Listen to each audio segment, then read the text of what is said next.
కోటంరెడ్డి శ్రీధర్ రెడ్డి తనయ రాజకీయాలకు రావాలి అని ఫస్ట్ ఎందుకు అనుకున్నారు? ఫస్ట్ మీరు ప్రెస్ మీట్ స్టార్ట్ చేయగానే అందరూ కూడా ఏదో కొంత స్క్రిప్ట్తో వచ్చారు. స్క్రిప్ట్ మహిళలు రాజకీయాలకు రావాలి అనేటువంటి అంశం మీద మీ అభిప్రాయం ఏంటి? ఎలక్షన్స్లో ఒకవేళ మహిళా కోటాలో మేయర్ సీట్ వచ్చిందనుకోండి,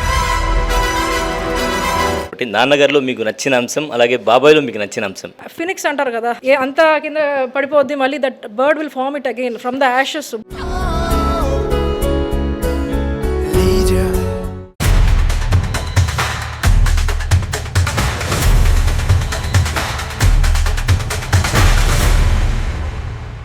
వెల్కమ్ టు సాస్ టీవీ. నేను మీ అబ్దిసల్. మనతో పాటు సాయి వైష్ణవి ఉన్నారు. కోటంరెడ్డి శ్రీధర్ రెడ్డి తనయ, ఇదైతే అందరికీ తెలిసిందే. కోటంరెడ్డి శ్రీధర్ రెడ్డి తనయ రాజకీయాలకు రావాలి అని ఫస్ట్ ఎందుకు అనుకున్నారు?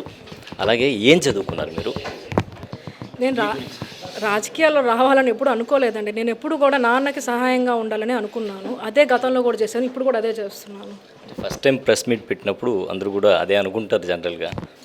అంటే ఖచ్చితంగా మా వాదన తీసుకెళ్ళాలి కదండి. ఇప్పుడు ప్రెస్ మీట్ పెట్టి ముఖ్య ఉద్దేశం ఏంటంటే, లోకేష్ గారు యువ నాయకులు అయ్యారు, వారి నాయకత్వాన్ని ఇంకా విస్తృతంగా ప్రజల్లో తీసుకెళ్ళాలి. మహానాడు జరుగుతుంది, రాష్ట్రంలో మనం ఏం చేసాము, నియోజకవర్గంలో మనం ఏం చేసాము, స్థానిక సంస్థల ఎన్నికల్లో ఎలా ముందుకెళ్ళాలి, ఇవన్నీ కూడా ఒకసారి చెప్పాలని చెప్పేసి ప్రెస్ మీట్ పెట్టడం ముఖ్య ఉద్దేశం. రైట్. మీ వ్యక్తిగతంగా తీసుకుంటే ఏం చదువుకున్నారు, ఏంటి మీ డీటెయిల్స్? నేను ఇంజనీరింగ్ చేశానండి, కంప్యూటర్ సైన్స్లో. కంప్యూటర్ సైన్స్లో మళ్ళీ రాజకీయాల వైపు దృష్టి మరల్చడానికి కారణం? దృష్టి మలిచాను అని నేను అనుకోవడం లేదండి. ముందు నుంచి నేను అందులో భాగమై ఉన్నానని అనుకుంటున్నాను. గతంలో కూడా గత 2 ఎన్నికల్లో కూడా నాన్నకి ఫస్ట్ 2 ఎన్నికల్లో కూడా నా వంతు నేను సపోర్ట్ చేసిన. ఆ రోజు నేను స్టూడెంట్ని, లిమిటెడ్గా తిరిగాము. మొన్నటి ఎన్నికల్లో విస్తృతంగా తిరిగాము. 1కి 2 సార్లు గ్రామాలన్నీ తిరిగాము. సిటీ డివిజన్లన్నీ, అర్బన్ డివిజన్లన్నీ కూడా తిరగడం జరిగింది. లోకేష్ గారు యువగలం పాదయాత్రలో నెల్లూరు రూరల్ అంతా కూడా నేను ఉన్నాను. మహిళలు రాజకీయాలకు రావాలి అనేటువంటి అంశం మీద మీ అభిప్రాయం ఏంటి? ఈరోజు మహిళలు అభివృద్ధి చెందాలి అని చెప్పి చాలా సంస్కరణలు అన్నీ ఇంప్లిమెంట్ చేస్తున్నారు. కానీ మహిళలు అన్ని రంగాల్లో అభివృద్ధి చెందుతున్నారు, కానీ రాజకీయాల్లో ఇంకా మహిళల పార్టిసిపేషన్ అనేది తక్కువే ఉంది. కాబట్టి రాజకీయాల్లో కూడా మహిళలు వాళ్ళ ప్రెజెన్స్ ఫీల్ అయ్యేలా చేయాలి. అందరూ అనుకుంటారు రాజకీయాలంటే మురికి, మనం రాకూడదు అంతా అని. అందరూ మురికి అనుకుంటే ఎవరు లోపలికి వచ్చి ఎవరు క్లీన్ చేస్తారు? తప్పకుండా మహిళలు కూడా రాజకీయాల్లోకి రావాల్సిన అవసరం ఉందండి. ఎందుకు వేసానంటే, నెక్స్ట్ ఎలక్షన్స్లో ఒకవేళ మహిళా కోటాలో మేయర్ సీట్ వచ్చిందనుకోండి, అటువంటి టైంలో మీరేమన్నా పోటీలో ఉండేటువంటి అవకాశం ఉందా? బరిలో నిలిచే అవకాశం ఉందా? ఈ పదవులు వాటి మీద నేను స్పష్టంగా సమాధానం చెప్పొచ్చు, కానీ చెప్తే ఏమవుద్దంటే ఇంతకుముందు మాట్లాడేవన్నీ వేస్ట్ అయిపోతాయి, అదే హైలైట్ అవుతుంది. కాబట్టి వాటి మీద కమెంట్ చేసే అర్హత నాకు లేదని నేను కోరుకుంటాను. నేను నాన్నకి, బాబాయ్కి నేను ఏ విధంగా సహాయపడగలుగుతానో అట్లనే నేను ఎప్పుడు సహాయపడతాను. రాష్ట్రంలో ఈరోజు రారా లోకేష్ గారు ఒక ఇన్స్పైరింగ్గా అందరినీ ఒక లీడర్షిప్ ముందుకు నడిపిస్తున్నారు. వారి నాయకత్వాన్ని ప్రజల్లో ఇంకా విస్తృతంగా తీసుకెళ్లేందుకు వర్క్ చేస్తాను. ఓకే. స్థానిక సంస్థల్లో ఎన్నికల్లో తీసుకుంటే, రేపు రాబోయే మున్సిపల్ ఎన్నికల్లో ప్రధానంగా ఏ డివిజన్లలో దృష్టి కేంద్రీకరించాల్సి ఉంటుంది అని మీరు భావిస్తున్నారు? అవన్నీ మా వ్యూహాలండి, ముందే చెప్పేస్తే ఆ వ్యూహాలు ఎందుకు అవుతాయి? సో దేనికి కూడా మీరు డైరెక్ట్గా చేయట్లేదు, ఏదో మెలుగ పెడుతున్నారు. మరి అంతే కదా, నేను ఇప్పుడు ఏ డివిజన్లో వీక్ ఉన్నారని నేను చెప్పేస్తాను, అది బయటకి అందరికి తెలిసిపోద్ది కదా. అట్లా కాదు కదా. నేను ఒకటైతే నమ్ముతాను, మా రూరల్ కార్యకర్తలు అందరూ కూడా శ్రీధర్ రెడ్డి గారు ట్రైన్ చేసిన కార్యకర్తలు. వాళ్ళు ఎక్కడ కూడా వీక్గా ఉండరు. ఈ వాటికి ఎక్కడ వీక్గా ఉన్నారో అవన్నీ కూడా వాళ్ళని పుష్ చేసి నాన్న బాగా పని చేయించుకోగలుగుతారు. కాబట్టి ఎక్కడ వీక్ ఉండరు. కాకపోతే ఎక్కడెక్కడ లోటుపాట్లు ఉన్నాయో అవన్నీ సరి చేసుకొని ముందుకెళ్తాం. నాన్నగారి పేరు చెప్పారు కాబట్టి, నాన్నగారిలో మీకు నచ్చిన అంశం, అలాగే బాబాయ్లో మీకు నచ్చిన అంశం? అంటే నాన్న అంటే ఇప్పుడు వ్యక్తిగతంగా, లేకపోతే పొలిటీషియన్ కావచ్చు, రాజకీయాలు ఒక రాజకీయ నాయకుడిగా కావచ్చు. నేను రాజకీయంగా మా నాన్నని నేను ఎస్టిమేట్ చేసేంత కెపాసిటీ నాకు ఉందని.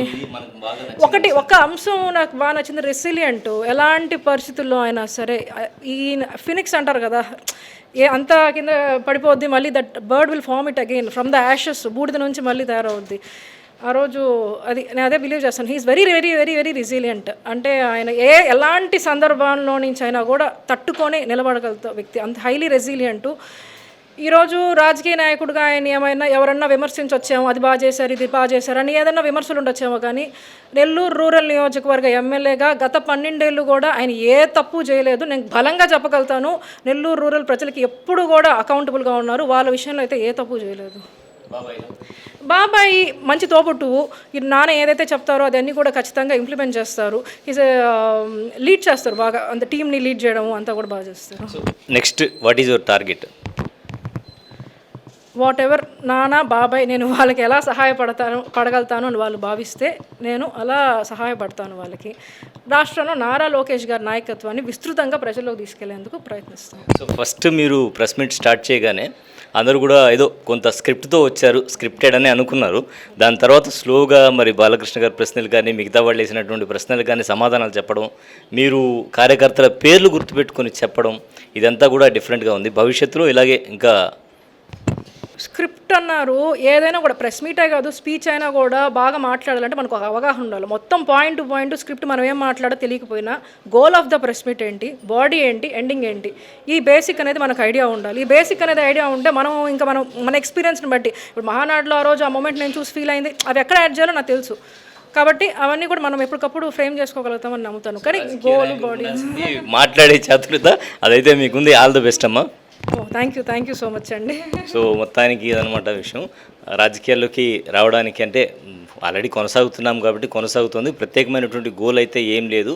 తండ్రికి బాబాకే సపోర్ట్గా అయితే కొనసాగుతానని తెలియజేస్తున్నారు. కెమెరామెన్ మహేష్ తో సాస్ టీవీ నెల్లూరు.